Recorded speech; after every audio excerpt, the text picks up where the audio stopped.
Hey guys, Positive here, and today we're going to be doing a guide on the AMX 50B, the auto-loading top-tier French heavy tank. It's possibly one of my favorite tanks in the game, and also it's one of my highest performing tanks. So basically we're just going to run down the statistics of the tank, take a look at my recommended loadout, and then I'll show you how to play it in some games as I walk you through how I like to play the AMX 50B. Alright, to start this off, we're going to be taking a look at the statistics of the AMX 50B, and as you can see up tank compare, I've got compared up against the other tier 10 heavy tanks that are using 120mm guns, as well as the IS-7 is kind of like a generic Soviet heavy tank. So one of the biggest strengths of the AMX 50B is this gun. You got 3 seconds between shells, 400 alpha, that means you can pump out 1200 damage in 6 seconds, which is quite impressive.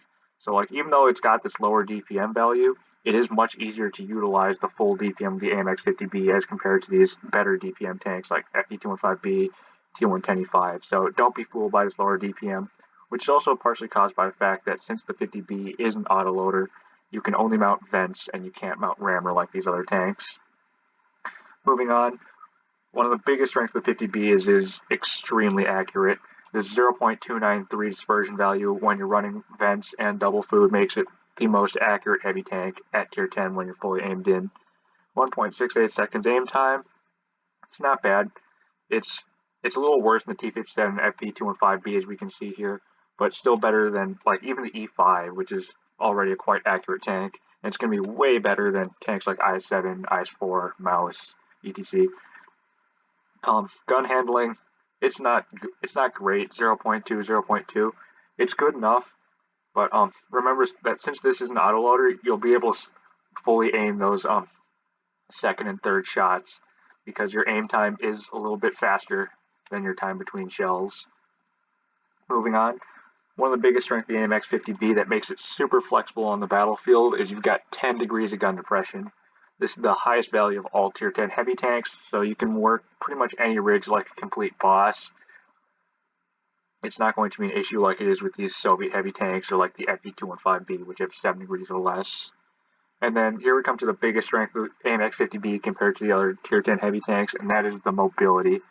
50 kilometers an hour top speed limit.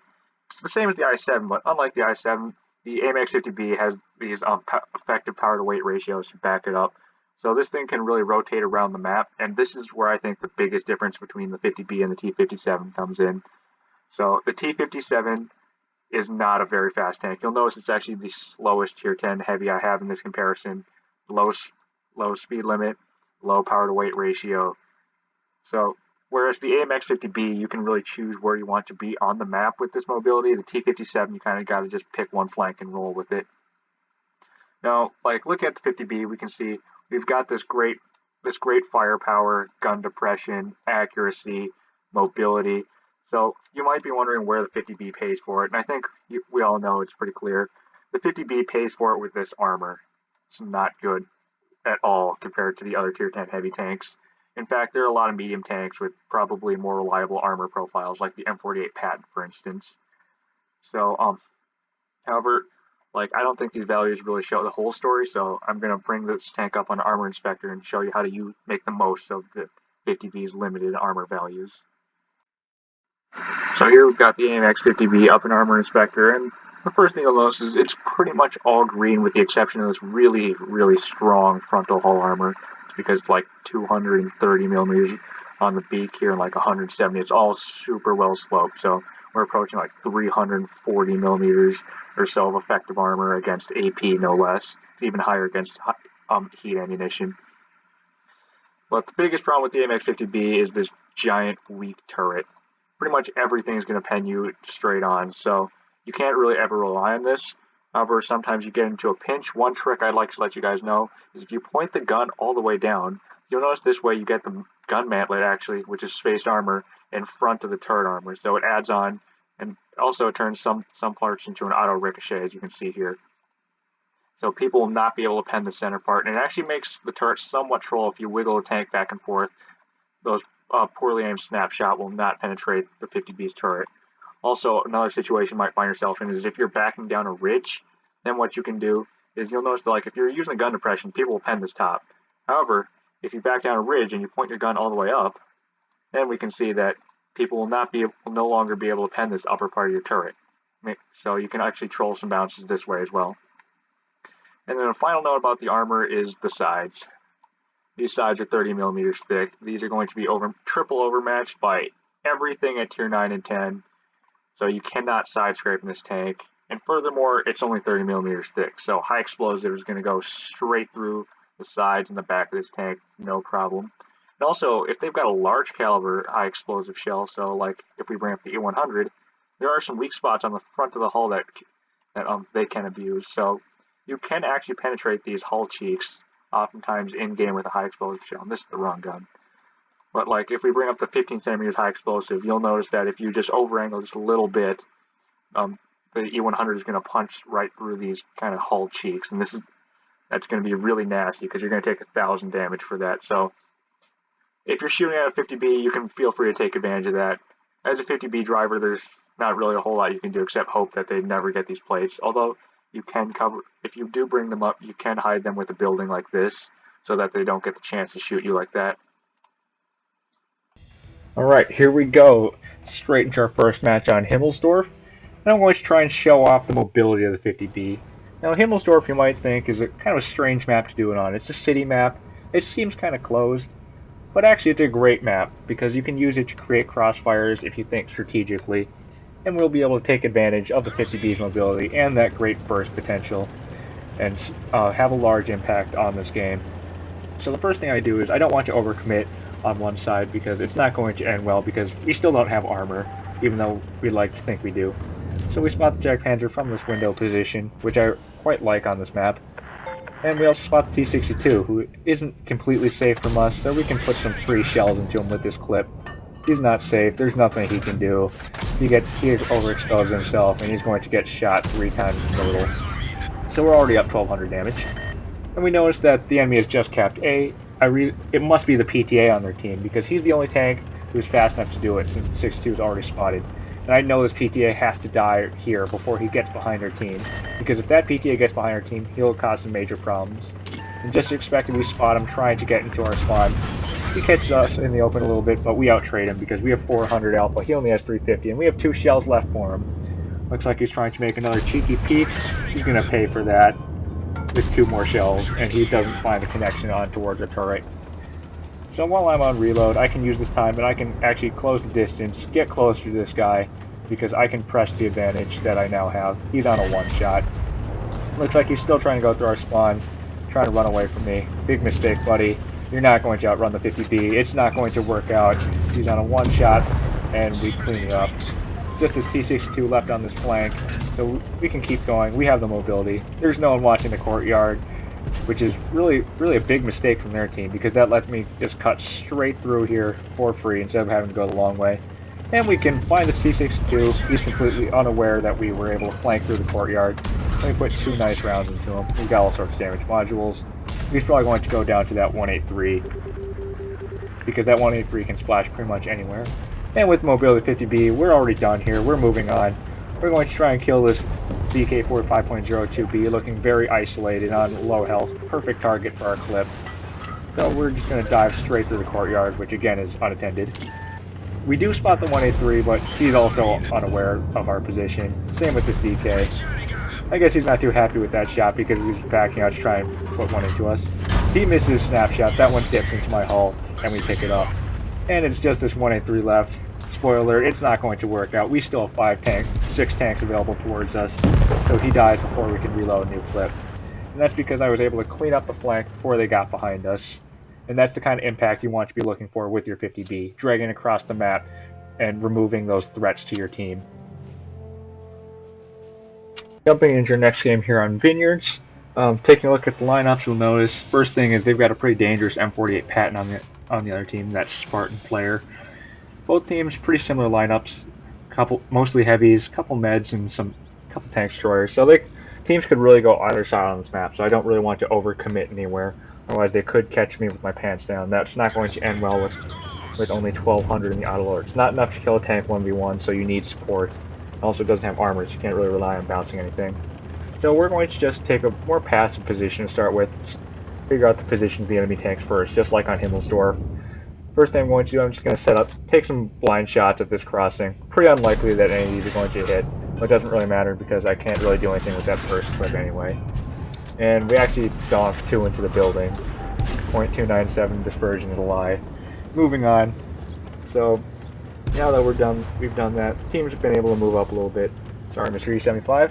And I want to see if I can gather some more information. So that M48 Patton's already spotted. He's at that house in that bush probably. Unfortunately, I don't know enough of the enemy positions to really do much about him. But now that more of their tanks have been spotted, I've got a hunch that they probably don't actually have anything in the town. I'm going to cross over and see if I can start to box the enemy in towards that ruin side. Because they have so many tanks on the ruins, I can't really afford to push ruins alone, especially against those tanks that are already there. It's not going to end well, especially without the turret armor to do so. So I've rotated into the town. I didn't see anything, so I'm about 90% sure at this point that they don't have anybody here. See if I can find some shots as I go across these crossings. We can put one into the top of this E75's turret. Backs off. We also might be able to find 1 or 2 into this camp panzer and finish him off. I load high explosive and then APCR, trying to find the connection. Nothing so far, so I can just go on reload. I'm perfectly safe. There's no one that can really challenge me and catch me off guard here. So even though I am alone, I'm not really worried because I don't think the Patton's just gonna full YOLO me. That's pretty unlikely. There's the Patton. If he peeks out again, we can put a shot into him. There's the IS-8. He fired from behind the bush, but we're far enough away that it doesn't really matter. He won't be able to spot us. And we kill him. And in the chat, he won't be too happy about that.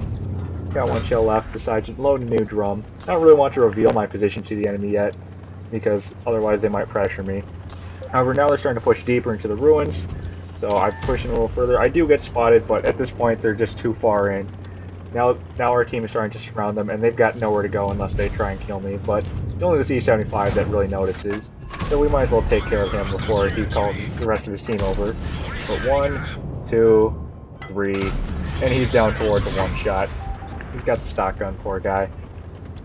So that's the burst potential of 50B, which is why I don't really care too much for intra-clip reload, because like we set ourselves up into these positions on the enemy flank where we can put out all 3 of our shots regardless of if it took 5 or 6 seconds. It doesn't really matter.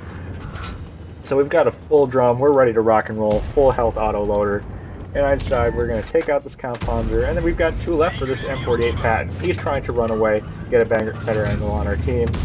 I catch him out of position. He didn't really expect 50B here. Do some ram damage, 2nd shot. Now he's on down towards 1 shot, the teammate finishes him off, and that is that dangerous player taken care of.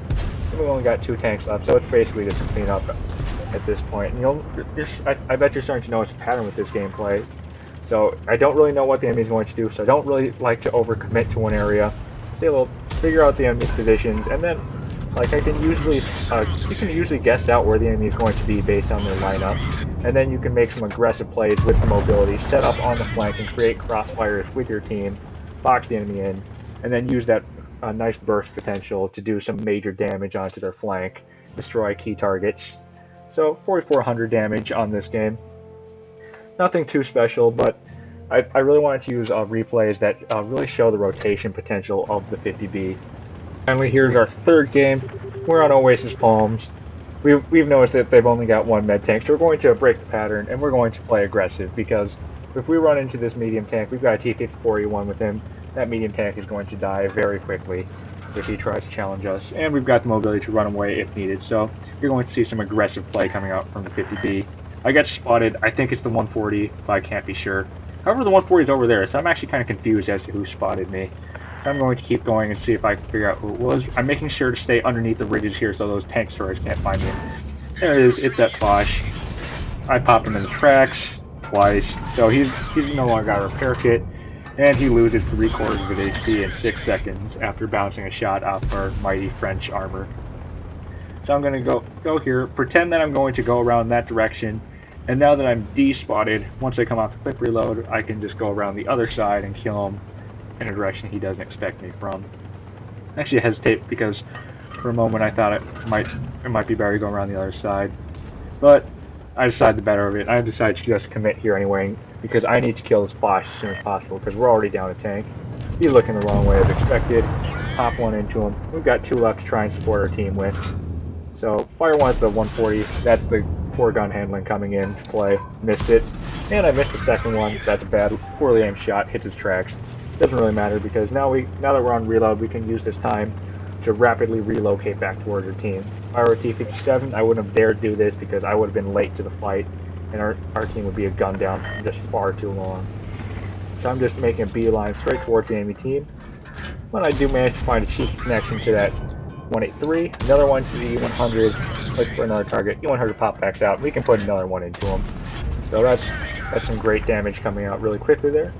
And now we're going to keep driving towards the enemy team. So it's kind of close. It's 2-1, but they've got a lot of low health tanks. So we need to get in here as quickly as possible to make a difference. I noticed the 140 is flanking around, and he's going to be pretty dangerous if he's allowed to do that. So I try to chase him down first, but he gets behind cover, and I realize that I'm going to be too late if I keep chasing him like this. So I'm going to decide to try and find a new target. I have to decide between his Jug Ponder and the 183. I ultimately decide to go for the Jug Ponder because he's not facing my direction. And I'm kind of worried that the 183 is going to come around behind me and put a big Hesh shell into my back. So that last one's kind of hasty, but I just want to get rid of it because there it is, 183 behind me, just as expected. And I managed to get around the corner before he can aim in a shot. And I duck behind the buildings to reload. So now they're just slow tanks. They can't really chase me while I'm reloading. And now 50B is pretty much the dominant force on the battlefield here. This 183, he's looking at me. He misses his Hesh shell. I'm not sure. I think that one hit the side of our tank at too grave an angle. So he's going to pay for that, and I can put out 1,200 damage. Even if he had Hesh penned me, I can pay that back in full with that 1,200 clip potential in 6 seconds. The damage potential coming out from this autoloader is really quite scary, and you can remove large chunks of hit points just as well as that 183 can. So I think I'm going to come out real before he does, and I do. We pick him up. And now it's just this IS-7 left. We've got 2 shells left for him. There's 1, and there's 2 into the lower plate. I'm reloading. He didn't see me shoot the 183, so he thinks I have 3rd shell. Joke's on him. I'm reloading. And now I think he's figuring out that since I haven't stayed for the 3rd shell that I'm reloading. So he's going to try and come around and kill me, and walk straight into my teammate on my right. Skadoosh. E100 picks up the kill, and that's it. Pretty close game, and this time we were able to use the mobility of the 50B to play aggressive, to take out large swaths of the map, and then be able to come back in on time to support the team. And we pick up pretty nice damage result, 5,600 damage, 2 kills. Fortunately not an ace. Ace bar on this tank is quite high because it is a quite high skill ceiling tank. So that's about it as far as gameplay for the 50B. So basically, to sum it all up, the 50B is almost like a giant medium tank. You can really use it to just rotate around the map, take the map control that your team needs to get the crossfires on your enemy, and then once you're in position, you can deal some pretty scary amounts of damage with this autoloader very quickly in that damage dealer role that other single-shot heavies like the FV can't really do because it doesn't have the mobility or that burst potential to really pick up those crucial kills like the 50B can. So all in all, I really quite like the 50B, and I hope you enjoyed this guide. Thanks for watching. So here's a real quick bonus clip, because we all like to see tanks getting deleted. So here's me and a clanmate. We're not even in a platoon, we're on voice chat. This T-57 is trying to engage me. Spoiler alert, this doesn't really work out for him. And both me and my clanmate come around the corner. He's going to go from full health to 0 health in 6 seconds flat. It's always really funny when you do that. Mistakes were made.